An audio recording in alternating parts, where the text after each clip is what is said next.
Santa Casa e você. Apoio APO, Assistência Personalizada Odontológica. Pasteur, Medicina Diagnóstica. Unilaser, oftalmologia com reconhecimento nacional e internacional. E Multimagem, diagnóstico por imagem. Com o objetivo de atender cada vez melhor, o Plano de Saúde Santa Casa oferece a você e a sua família uma ampla rede de atendimento em Santos, São Vicente, Praia Grande, Cubatão e Guarujá. Além de contar com a melhor equipe médica e multiprofissional do litoral paulista. Plano de Saúde Santa Casa de Santos. O melhor atendimento em plano de saúde. 3226-6200. Pasteur, Medicina Diagnóstica, o primeiro e mais tradicional laboratório da cidade de Santos. O Pasteur Medicina Diagnóstica possui uma unidade de imagem que oferece exames de ressonância magnética, tomografia computadorizada e o primeiro PET-CT da Baixada Santista. Disponibilizamos serviços de coleta móvel, medicina ocupacional e um serviço exclusivo de drive-thru coleta, distribuídas em Santos, São Vicente, Praia Grande, Cubatão e Guarujá. Pasteur, mais completo ainda.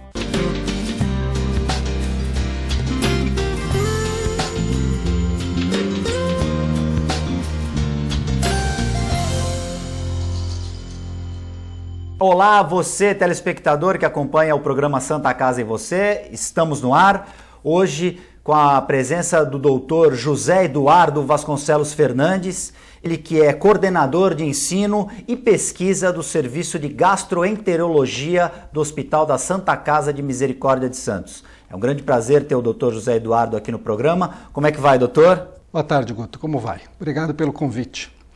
Nós temos alguns tipos de sintomas muito comuns no nosso consultório, principalmente a formação de gases, distensão do abdômen após a alimentação, diarreia às vezes, intestino preso, vários tipos de coisa, dor de estômago, são vários sintomas comuns. Na sua especialidade, e o senhor também na Santa Casa, o que mais preocupa? Hoje a gente fala muito da intolerância à lactose, que era uma coisa que não se falava há algum tempo atrás, é uma queixa recente, digamos assim. Eu queria que você explicasse um pouco para o nosso público o que seria a intolerância à lactose. Muito bem. A intolerância à lactose antigamente era reconhecida como uma doença, hoje não mais. A gente sabe que a intolerância à lactose faz parte do desenvolvimento natural da vida. Nós produzimos uma enzima chamada lactase que ajuda a digerir o leite. Essa enzima começa a desaparecer do nosso organismo desde que a gente deixa de amamentar. Então, quando a gente larga a mama da mamãe, a gente começa a perder essa enzima. A partir de uma determinada idade, principalmente 40, 50 anos, a gente fica praticamente sem enzima. Isso produz uma série de sintomas que acabam levando a um desconforto, principalmente formação de gases, distensão abdominal, dificuldade de digestão e em alguns pacientes diarreia também. A partir de quando que se efetivamente descobriu que existia esse problema, essa intolerância à lactose? E não só ao leite e os derivados também?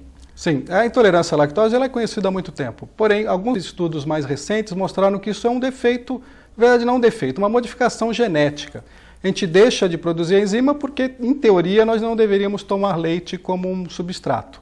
Então a pessoa passa a ter sintoma quando toma leite ou derivados, queijo, sorvete, pizza que leva leite, essas coisas, que leva queijo. E é também essa intolerância à lactose, ela está localizada em alguns setores, em algumas etnias, digamos assim. Existem grupos étnicos que são menos intolerantes e outros mais. Eu queria que o senhor explicasse isso, como o senhor estava me explicando antes do programa começar, que foi muito curiosa essa informação. Então sim, nós vamos até mostrar um quadro para o telespectador, em que foi calculado a base de quantos % de cada população produz ou não deixa de produzir a enzima.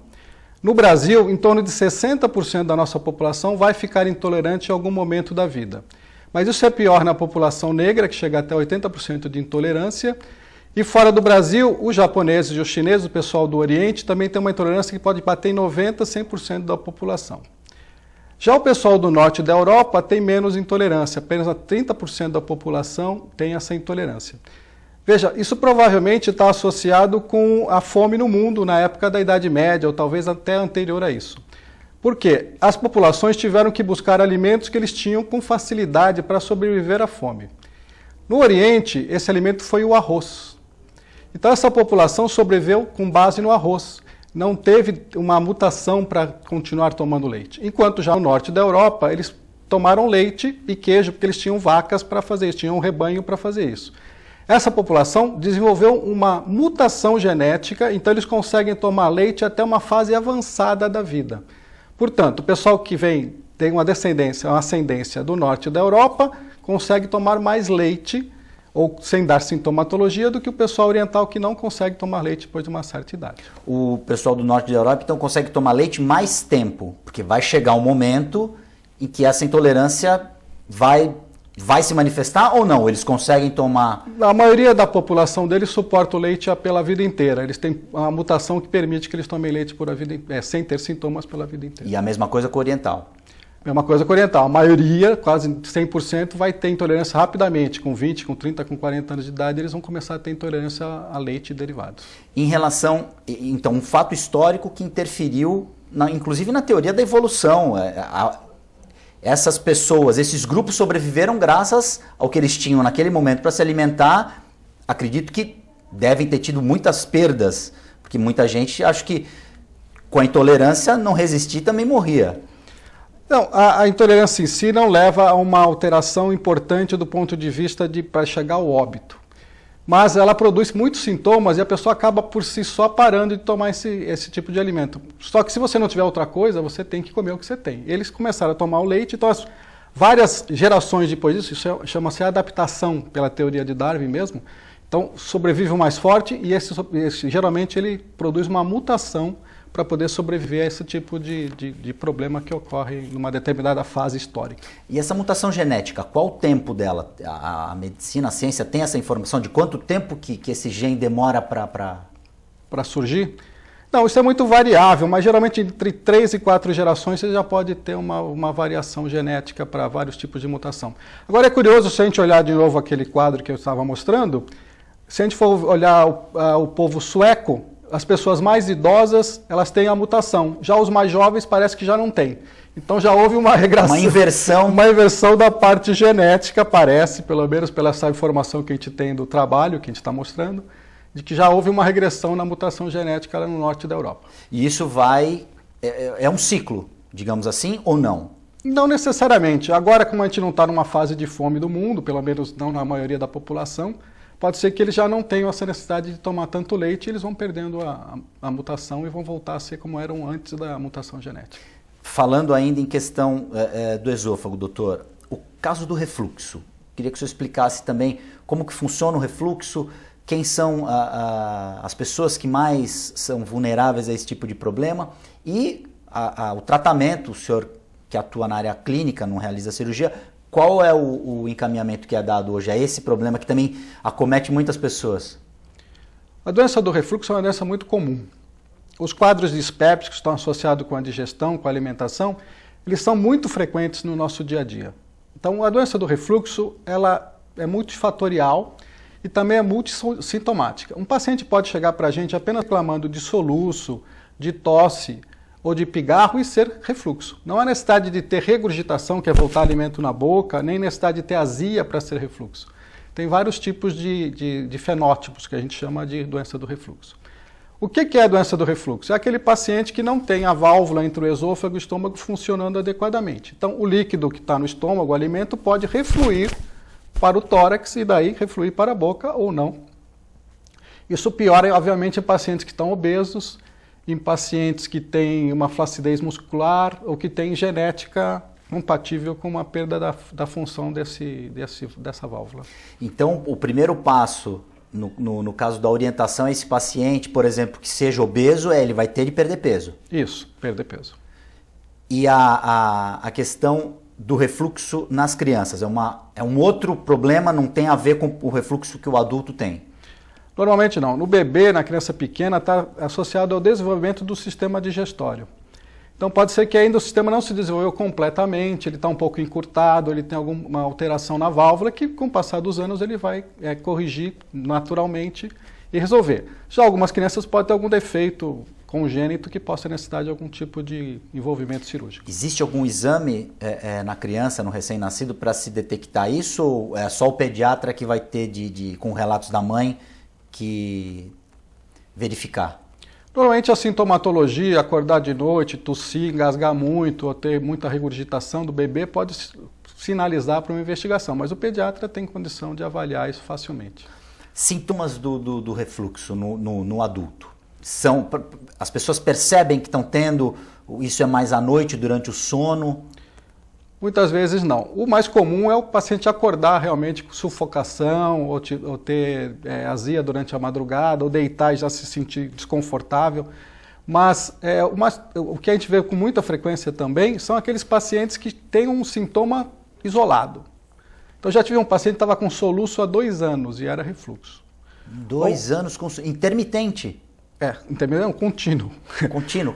Ele tinha soluço o tempo inteiro durante 2 anos e era refluxo. Só soluço. Já tive pacientes que têm pigarro e a doença do refluxo, só pigarro ou só tosse pode ser sintomas. Os sintomas mais comuns todo mundo conhece, que é a azia, aquela queimação atrás do peito, voltar líquido durante a madrugada ou a pessoa voltar uma coisa ácida na boca, um gosto ruim. Esse é fácil, né? Agora, aqueles que têm o isolado é mais difícil de detectar, às vezes o paciente não percebe. Alguns alimentos são mais nocivos e podem desencadear também o refluxo, por exemplo, condimentos, pimenta, maionese, isso ajuda também a piorar o quadro? Sim, a válvula ela pode ficar mais flácida, mais hipotônica, como a gente chama, em função do que você come. Então, tomate, álcool, cigarro, café em grande quantidade, gorduras podem relaxar esse esfíncter e facilitar o refluxo também. Nós vamos ter que fazer um rápido intervalo. Na volta a gente tem mais informações sobre doenças do aparelho digestivo com o Dr. José Eduardo Vasconcelos.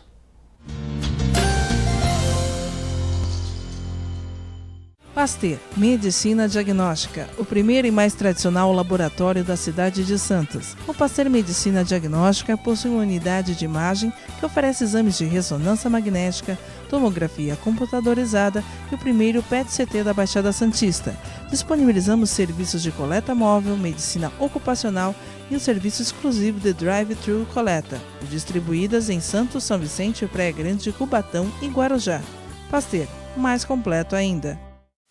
Com o objetivo de atender cada vez melhor, o Plano de Saúde Santa Casa oferece a você e a sua família uma ampla rede de atendimento em Santos, São Vicente, Praia Grande, Cubatão e Guarujá. Além de contar com a melhor equipe médica e multiprofissional do litoral paulista. Plano de Saúde Santa Casa de Santos. O melhor atendimento em plano de saúde. 3226-6200.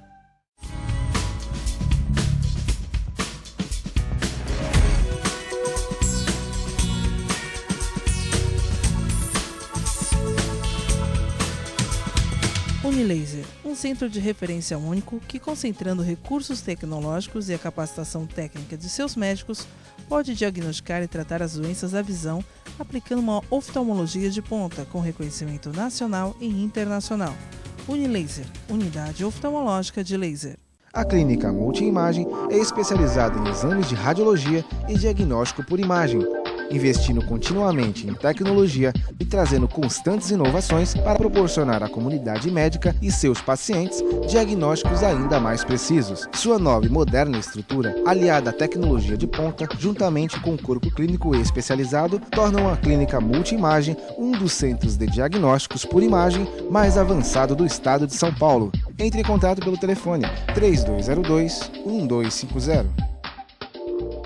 APO Planos Odontológicos Empresariais. Há 15 anos cuidando da saúde bucal de seus funcionários, com mais de 200 dentistas credenciados e cobertura em todo o território nacional. Central de atendimento exclusiva, planos extensivos à família, controle de qualidade permanente e liberação online de vários procedimentos. Faça como as grandes empresas da região e contrate o plano de saúde empresarial da APO. Atendemos empresas a partir de 3 funcionários. Em Santos, ligue 2104-4000 ou acesse apoodonto.com.br.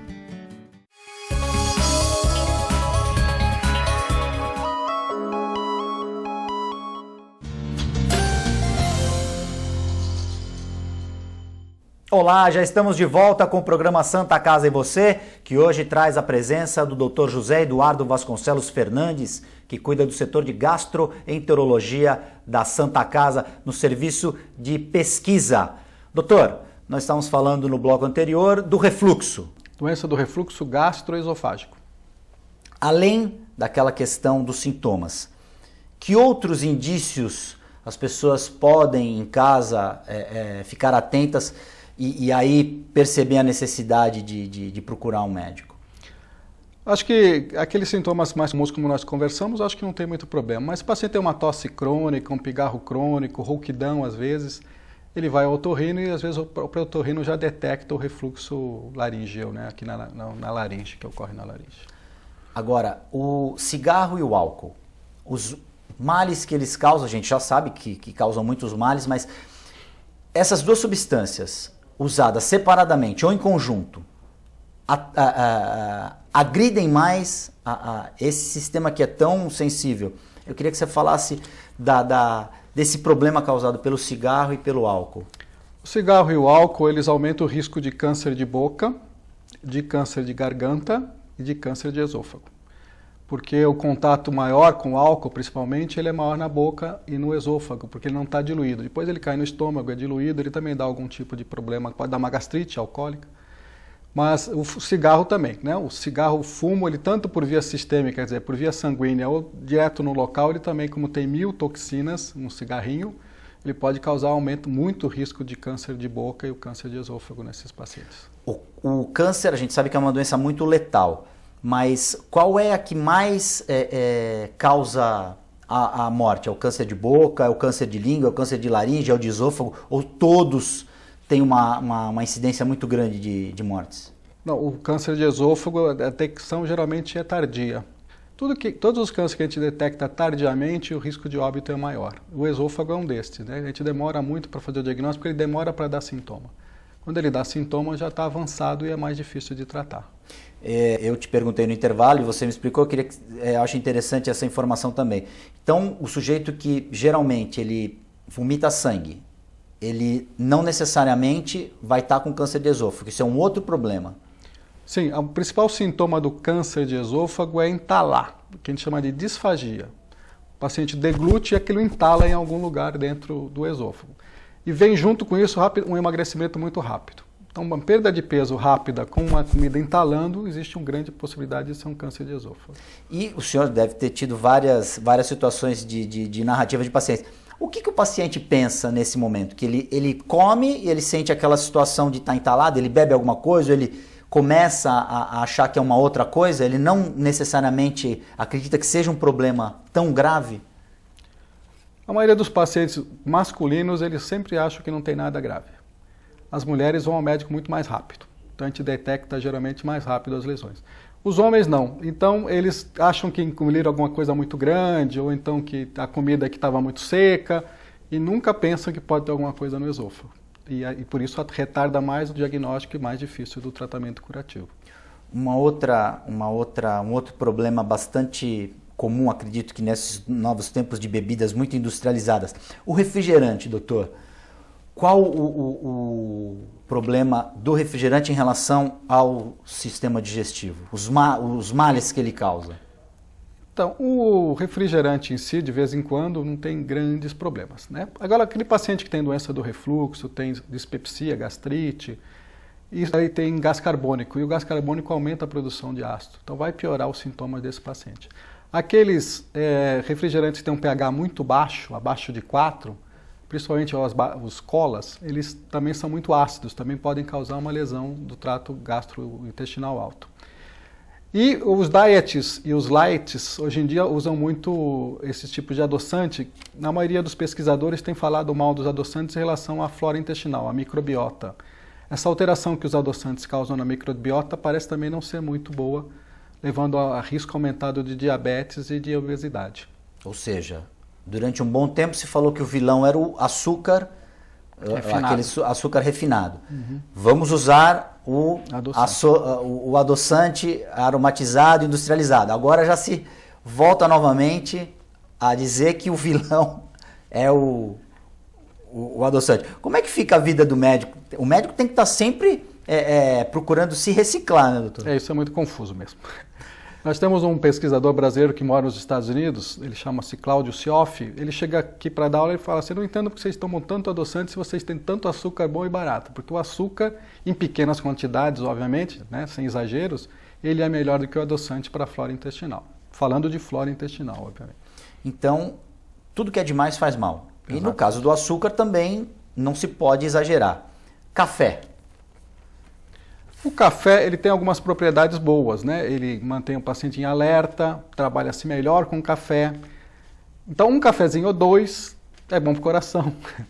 Mas para o estômago, se você não tem nada, tudo bem, pode tomar o café. Agora, se você tem um quadro de dispepsia, que é uma má digestão, uma dor de estômago, é melhor evitar o café em grandes quantidades, porque ele pode afetar a sua sintomatologia. Chiclete. Chiclete, você engana o estômago. Cada vez que você mastica o chiclete, o estômago produz ácido, achando que vai cair alguma coisa lá, e não cai nada. Então você vai mastigando e vai produzindo ácido, mastigando, produzindo ácido, e aquele ácido não sai para nada, né? Fica só... isso vai causar alguma... Se a pessoa usa muito o hábito do chiclete, isso pode acarretar, por exemplo, numa úlcera ou não? Uma hiperacidez, digamos assim. Se isso vai levar a uma úlcera, não depende de outros fatores, presença de bactéria no estômago, ansiedade, essas outras coisas estão associadas. O estresse da vida moderna também contribui para o desenvolvimento de doenças no sistema digestivo? Não dá para dizer que eles produzem o desenvolvimento da doença, mas eles pioram muito a sintomatologia, né?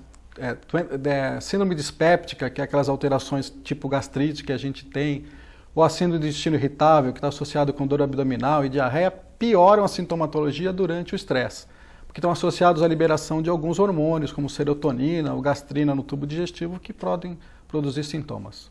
Em relação a bala, qualquer tipo de alimento que a gente não degluta e não engula vai fazer mal para o sistema digestivo? Não dá para dizer que vai fazer mal, mas não é... Isso em excesso, óbvio. Não é adequado porque o estômago fica produzindo ácido desnecessariamente. Em relação a cigarro, a gente já falou, o álcool. O álcool queima, o nome já está dizendo, vai queimar todo o sistema, desde a boca, isso a gente não sente, né, doutor? Depende. Sim, se for uma bebida destilada, a gente vai sentir mais, mas sim. No caso de uma bebida gelada, a pessoa pensa que não vai fazer tão mal, por exemplo, uma cerveja. A ingestão da cerveja, a ingestão de uma bebida destilada, elas têm o mesmo peso na hora de lesionar Não, a quantidade de álcool numa mesma volume de bebida destilada é muito maior do que numa cerveja, por exemplo, né? Então você também tem que, quando a gente compara uma dose de uísque com 3 cervejas, para você ter uma ideia da quantidade de álcool. Então depende disso, da quantidade de álcool da bebida que você está ingerindo. Se tiver muito álcool, você toma uma bebida chinesa que tem 60% de graus de álcool, vai queimar tudo, né? Queima desde a boca até o esôfago. Agora, se você toma uma cerveja com 4,5%, você não vai ter uma lesão tão importante. A importância da dieta. Alguns alimentos devem ser evitados ou devem ser ingeridos para quem tem problema no sistema digestivo? Isso é muito individual. Tem pacientes que não toleram determinadas substâncias, depende de que tipo de intolerâncias ele tem, se é uma intolerância a glúten, ou se é uma intolerância à lactose, ou se é uma intolerância à rafinose. A rafinose está no feijão, está no grão de bico, está na couve-flor. Então depende, a gente tem que individualizar a dieta. Também não podemos tirar tudo do paciente, precisa comer, precisa se alimentar adequadamente. Mas os horários, por exemplo, uma carne vermelha, não posso comer, vou fazer essa pergunta, posso comer um arroz, feijão e um bife e dormir, por exemplo? Eu tenho que ter um tempo para deixar um pouco esse alimento ser digerido? Faz mal comer e dormir? Então, é em torno de 8 a 12 horas para digerir um pedaço de carne. Você tem que levar isso em consideração. Quando você está dormindo, está todo mundo dormindo, inclusive o seu estômago, né? O ideal é não dormir com o estômago cheio. Você deve esperar pelo menos 3 horas para deitar depois que você ingeriu a última refeição. E essas feijoadas, por exemplo, de noite não está indicado. Isso é melhor. Não é que vá fazer mal, mas você pode se sentir mal, pode ter um desconforto, até dor de cabeça. A pergunta em relação à digestão foi justamente essa, porque muita gente fala, não, eu vou dormir, eu vou descansar, então eu como, porque se eu almoço, eu dou uma descansada, uma cochilada, é a mesma coisa. Não é a mesma coisa. Não é a mesma coisa. Principalmente depois de uma certa idade que a chance de você ter refluxo é maior. Então, mesmo aquela cochiladinha da tarde deve ser feita com a cabeceira elevada, com o peito mais alto que a barriga. E também para dormir, sempre nessa posição, nunca em 180 graus? Não necessariamente, vai depender se você tem ou não tem algum tipo de problema. Se você não tem nada, é muito mais confortável dormir em 180 graus. Se você tem refluxo, você vai ter que dormir inclinado. Em 45 graus ou não precisa tanto? 15 centímetros de elevação, mais ou menos. E o pescoço ou a parte do No caso do refluxo, o peito tem que estar mais alto que a barriga. O peito mais alto que a barriga. Isso. E lembrando, você falou em barriga, manter a forma é sempre o primeiro passo, porque a obesidade é a porta de entrada para se desenvolver alguns tipos de doenças ou para se agravar. Sim, no aparelho digestivo, além da doença do refluxo, a esteatose hepática, que é o engorduramento do fígado, está associado com a obesidade, está associado com diabetes. Existem muitas doenças digestivas associadas à obesidade, então a gente tem que evitar isso. Doutor, a gente está chegando no final do programa. Cirurgia bariátrica, ela também precisa, lógico, de uma indicação do médico, mas quais os problemas que ela acarreta se não for seguido todo o protocolo? Ou seja, se o indivíduo não seguir algumas recomendações do pós-operatório? A cirurgia bariátrica tem indicações precisas. São pacientes muito obesos, né, normalmente com IMC acima de 40 e que têm alguma comorbidade, ou seja, ele seja diabético, hipertenso, tenha problemas cardíacos, alguma outra coisa que justifique fazer esse tipo de cirurgia. É uma cirurgia em que você vai descolar o estômago da parte digestiva em geral, né, ele vai se comunicar com o intestino um pouquinho mais abaixo e você vai ter geralmente problemas de vitamina, de absorção de vitaminas, pode ter problemas de absorção de vários nutrientes que não só a caloria, que é o que produz a obesidade. Então o acompanhamento ele deve ser muito bem feito com nutricionista, com psicólogos também, né? Porque a pessoa deixa de comer e às vezes isso atrapalha. Então existe uma equipe multifatorial aí para acompanhar esse pessoal. Você tem de cabeça o índice de êxito de quem faz a bariátrica e consegue o efeito desejado? Eu acho que está acima de 75%, mas tem que ter uma indicação muito adequada. Eu acho que é importante isso para a gente. Porque não é, eu tô obeso, eu vou fazer uma bariátrica. Estou com 2 quilos a mais, não vou fazer. Existem outros procedimentos antes da cirurgia? Muitos. Mesmo o paciente super obeso, ele precisa perder peso para fazer a cirurgia muitas vezes, né? Perfeito. Dr. José Eduardo Vasconcelos Fernandes, eu queria agradecer as suas explicações aqui, a sua aula em relação a esses problemas do aparelho digestivo. Eu gostaria que o senhor, desde já ficasse convidado para uma próxima oportunidade, porque tem muito assunto para a gente discutir. Obrigado pelo convite, estou à disposição. Com o final da entrevista, a gente finaliza a edição dessa semana do programa Santa Casa e Você, que hoje trouxe o Dr. José Eduardo Vasconcelos Fernandes, que é o coordenador de ensino e pesquisa do Serviço de Gastroenterologia da Santa Casa de Santos. Nós ficamos por aqui e nós voltamos na semana que vem. Até lá!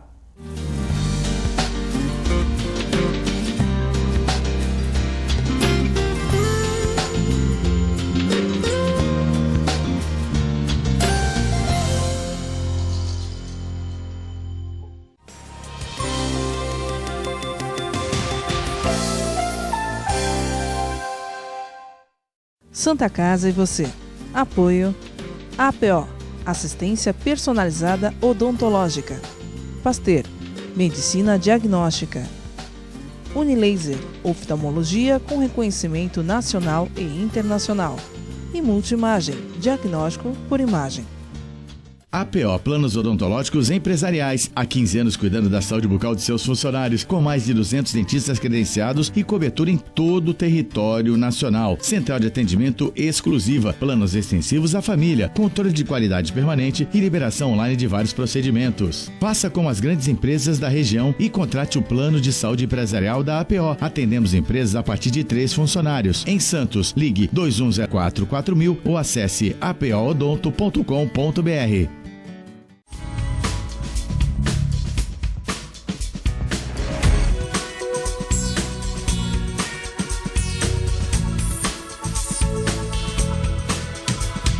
Unilaser, um centro de referência único que, concentrando recursos tecnológicos e a capacitação técnica de seus médicos, pode diagnosticar e tratar as doenças da visão, aplicando uma oftalmologia de ponta com reconhecimento nacional e internacional. Unilaser, unidade oftalmológica de laser. A clínica Multimagem é especializada em exames de radiologia e diagnóstico por imagem.